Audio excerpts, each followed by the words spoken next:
Halo, Assalamualaikum warahmatullahi wabarakatuh. Eh, Bapak Ibu, di sini saya hanya ingin memberikan gambaran bagaimana jika kita berinvestasi di saham Bank BRI selama 12 tahun ya. Di sini saya melakukan perhitungan 12 tahun dari tahun 2010 sampai tahun 2022 Desember ini. Di eh, Desember akhir ini ya teman-teman. Tanggal 13.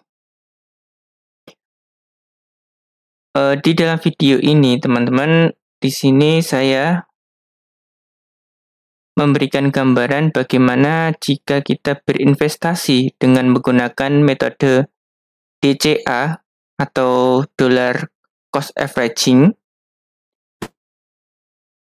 Ya, dollar cost averaging ini pengertiannya begini teman-teman. Kita itu berinvestasi di dalam waktu atau periode tertentu. Maksudnya begini, jika saya berinvestasi di bulan Januari awal, maka di Februari awal saya akan memasukkan jumlah dana yang sama. Misal Januari saya memasukkan uang 1 juta di tanggal 1, kemudian di bulan Februarinya saya akan memasukkan uang dengan jumlah yang sama, 1 juta juga. Dan di bulan Maret saya akan melakukan investasi sebesar 1 juta dengan jumlah yang sama. Nah, itulah yang dinamakan dengan dollar cost averaging. Berinvestasi di dalam periode waktu yang kita tentukan dengan jumlah investasi yang sama. Misal 1 juta. Ke bulan selanjutnya juga 1 juta gitu. Atau juga bisa Januari 1 juta, bulan Februari lebih juga bisa. Yang pasti dollar cost averaging itu waktunya, periodenya sama teman-teman. Setiap bulan pasti melakukan investasi. Seperti itu. Berbeda dengan lump sum ya teman. Kalau lump sum itu langsung kita berinvestasi modalnya. Kita punya modal misal 10 juta, ya kita langsung beli langsung 10 juta di bulan itu, bulan Januari. Seperti itu. Jadi nggak dibagi periode waktunya. Nah, tentunya kan metode ini kan punya kelebihan dan kekurangan masing-masing ya teman-teman.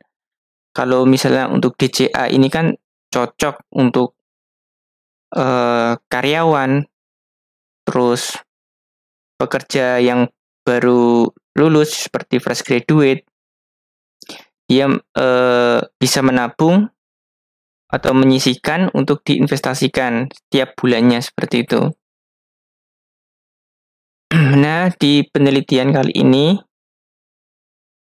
penelitian sederhana yang saya coba dari tahun 2010 sampai tahun 2022 ini, seandainya teman-teman kita itu di dalam 1 bulan menyisihkan uang kita 1 juta ya, menyisihkan uang kita 1 juta untuk kita investasikan per bulannya, ya per bulannya. Kemudian kita investasikan di tahun 2010 ya, ini di tahun 2010.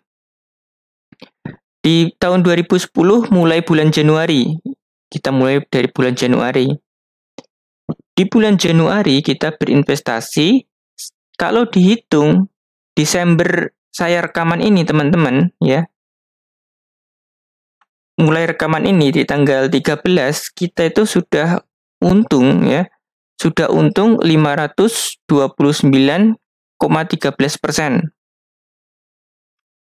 Artinya kita mendapatkan uang sebesar 5.200.000 ya, 5.200.000. saya menghitungnya ini di awal bulan ya teman-teman, di awal bulan, bukan di akhir bulan. Di awal bulan Januari, di awal bulan Februari, awal bulan Maret, seperti itu. Terus kemudian berlanjut di bulan Februari. Bulan Februarinya kita berinvestasi lagi sebesar 1 juta. Selama tahun 2010 sampai sekarang kita mendapatkan untung 563,22%. Artinya kita mendapatkan uang 5.600.000. Kalau kita perhatikan teman-teman, dari bulan Januari sampai bulan Desember ini, presentasenya menurun. Ya jelas ya, kan saham Bank BBRI ini kan uptrend terus ya per tahunnya, naik selalu menembus all time high-nya. 500 di bulan April jadi presentasinya 400, bulan Mei turun lagi 436, sampai bulan Desember itu presentasinya itu 319% ya. Kemudian pergantian tahun teman-teman, pergantian tahun di tahun 2011 tetap kita juga investasinya sebesar 1 juta. Ya, kita dapat sekian juta ya, 3.500.000. Bulan Januari tahun 2011 sampai bulan Desember presentasinya semakin menurun. Kemudian lanjut di tahun 2012 sama juga, investasi dengan jumlah yang sama. Ya, presentasinya kita bisa lihat semakin menurun ya. Karena ada alasan beberapa teman-teman, kenapa kok saya pilih Bank BBRI? Kok kenapa nggak pilih Telkom ya? Kenapa nggak pilih Unilever? Saya meneliti untuk Bank BBRI ini karena saya melihat bahwasanya Bank BRI ini selalu all time high ya teman-teman, selalu mengalami kenaikan di tiap tahunnya. Di tiap tahunnya seperti Bank BBCA, Bank Mandiri, seperti itu.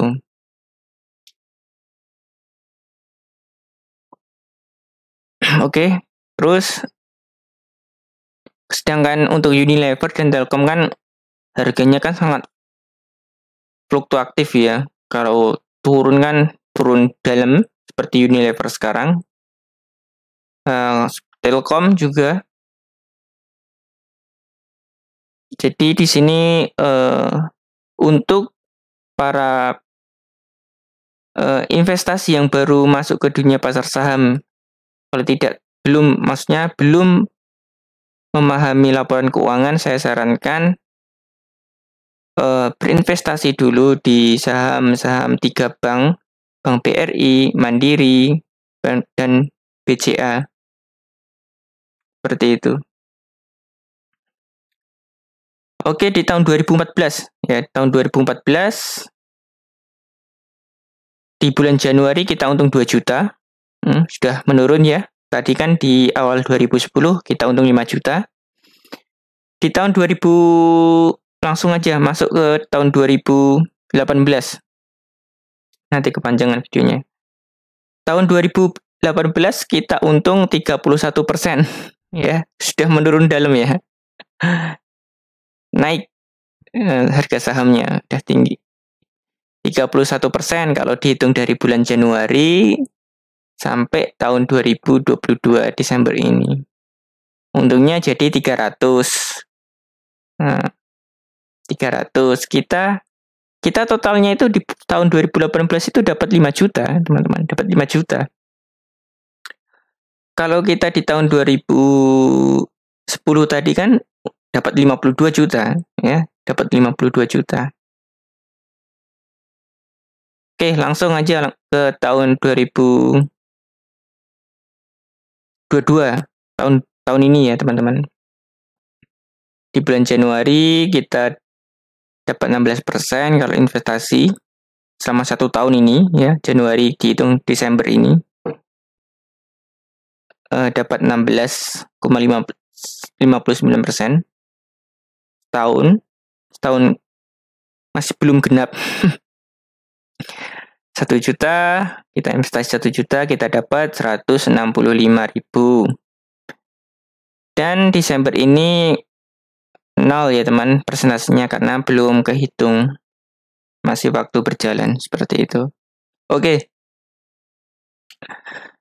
Kemudian kalau di total dari tahun 2010 sampai tahun 2022 ini, total dana yang kita investasikan selama 12 tahun ya teman-teman. 12 tahun itu 144 juta. 1 juta kalau 1 tahun berarti kan 12 juta.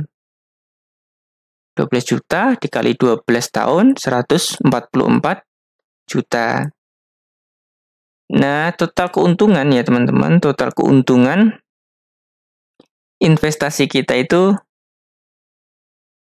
sebesar 211 juta. Itu artinya untung 100% lebih. Sorry. 100% kurang nih ya, 100%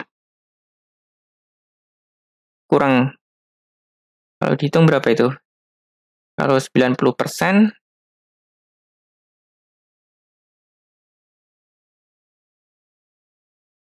95-an ya teman-teman. Coba 144 dikali 95% itu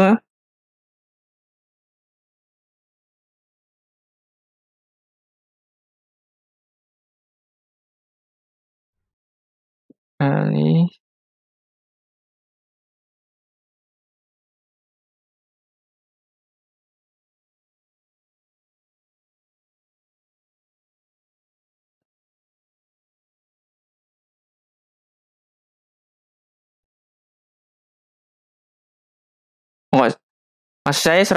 150-an, kurang 100%. Kan 100, kan untungnya kan lipat ya 211%.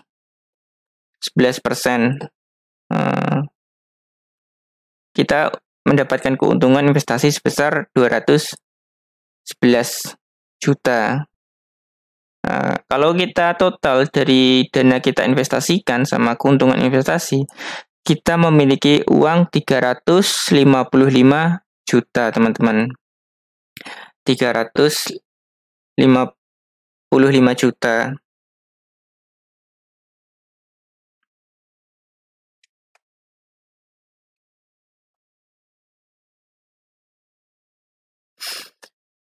Selama kita investasi 12 tahun, artinya kita mendapatkan persentase, kalau di rata-rata ya teman-teman, persentasenya itu kurang lebih 150%-an. 150%-an. 150% kurang dikit. Ya. Kita mendapatkan ini selama 12 tahun. Oke, sekarang metode ini kita ganti ya. Metode dollar cost averaging kita ganti. Jadinya begini teman-teman. Kita kumpulin uang kita gajian ya teman. Uang kita gajian. Seharusnya kan tadi kan 1 bulan kan kita investasinya kan 1 juta ya. 1 juta. Kalau seandainya dari bulan Januari sampai Desember itu dijadikan 1. Jadikan 1, kemudian kita depositkan ke rekening kita, rekening saham kita. Kemudian kita investasikan di bulan Januari awal. Ya, di bulan Januari awal kita mendapatkan artinya 12 juta dikali dengan 319%, kita mendapatkan hasil investasi sebesar 38 juta. 38 juta. Dari sini kita itu udah tahu ya teman-teman. Dari sini kita udah tahu lebih untung mana. Dikumpulin dananya terlebih dahulu atau kita langsung mulai investasi. Masukin setiap bulannya. Nah, beda ya teman-teman. Kita setiap bulannya kalau kita masukin 1 juta, kita dapatnya 52 juta. Di sini, kalau di akhir bulan, kita dapat 38 juta. Dari sini saja kita sudah tahu bahasanya investasi terbaik ya teman-teman kita melakukan secara rutin. Nggak perlu kita nunggu dana banyak kita kumpulin, baru kita investasikan. Ini cocok untuk para pekerja. Ya.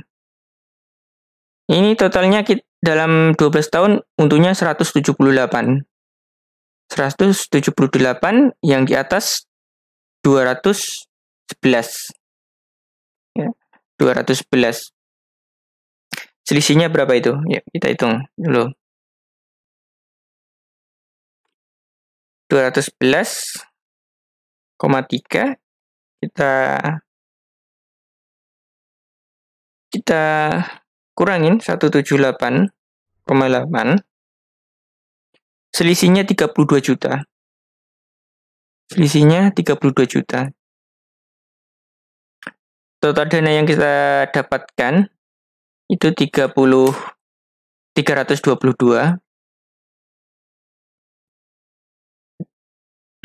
Jadi metode untuk ngumpulin dana baru kita investasikan itu kurang tepat. Kalau menurut saya ya, disclaimer on. Oke. Metode yang kita kenal selanjutnya, kita itu selain DCA, kita dapat menggunakan lump sum ya teman-teman. Lump sum itu berinvestasi secara langsung.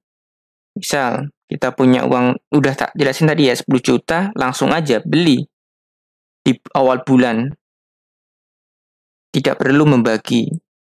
Ya, tidak perlu membagi. Tapi kan pertanyaannya, tadi kan 1 tahun, 12 tahun kan modal kita kan 140 juta ya, ini ya, 144 juta. Dalam 12 tahun, total dana investasi. Nah pertanyaannya, mungkinkah kalau kita baru bekerja punya uang sebesar 144 juta? Apalagi teman-teman yang baru fresh graduate. Ini cukup berat ya. Cukup berat. Jadi metode untuk lump sum ini memang kurang cocok untuk para pekerja ya, karena kan nggak langsung dapat uang sebanyak ini ya, harus butuh waktu untuk ngumpulin tabungan sebesar ini. Seandainya Bapak Ibu atau teman-teman kalau punya uang banyak ya teman-teman, itu hasilnya akan berbeda dengan DCA. Contoh, kita sudah punya uang 144 juta, di tahun 2010 ya, tahun 2010 kita investasikan, hasilnya sekarang bulan Desember ini sebesar 761 juta. 761 juta dan total dana keseluruhan kita mencapai 905 juta. Jelas berbeda. Yang di atas kita dapat 355, yang di bawah 700. Selisih 400 jutaan. Dia 400 juta. Seperti itu. Itu gambaran umum bagaimana kita berinvestasi dalam jangka waktu 12 tahun. Nah, di sini kita bisa punya gambarannya. Seandainya kita mulai berinvestasi di tahun 2023 ya, tahun 2003, selama kurang lebih 12 tahun. Ya, selama kurang lebih 12 tahun. Kita akan melihat hasil ya teman-teman. Akan melihat hasil di tahun 2035. Tahun 2035 seperti ini hasilnya. Kurang lebih seperti ini.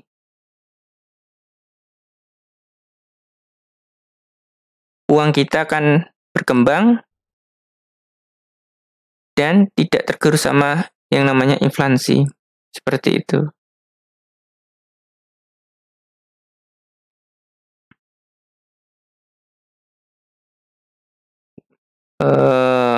Tahun 2035. Oke, mungkin hanya itu ya teman-teman di video ini ya. Saya cuma ingin memberikan gambaran mengenai return yang didapatkan kalau kita berinvestasi di bank BBRI ini. Mungkin lain waktu di video selanjutnya kita cek juga ya. Kita cek juga di saham bank BBRI. Bank BCA atau di Bank Mandiri. Returnnya lebih tinggi mana? Kita cek di lain video. Nanti saya coba hitung dari tahun 2010 sampai tahun 2022 ini. Seperti itu. Kesimpulannya, lebih baik menggunakan dollar cost averaging bagi teman-teman yang baru bekerja. Kalau teman-teman sudah punya dana banyak, sebaiknya langsung menggunakan metode lump sum seperti ini. Nyesuaiin kondisi kita masing-masing seperti itu. Nggak harus ngumpulin dana seperti ini. Ini nggak harus, ini kurang tepat kalau saya sarankan. Untuk di saham bank BRI, Mandiri, BCA seperti ini kurang tepat.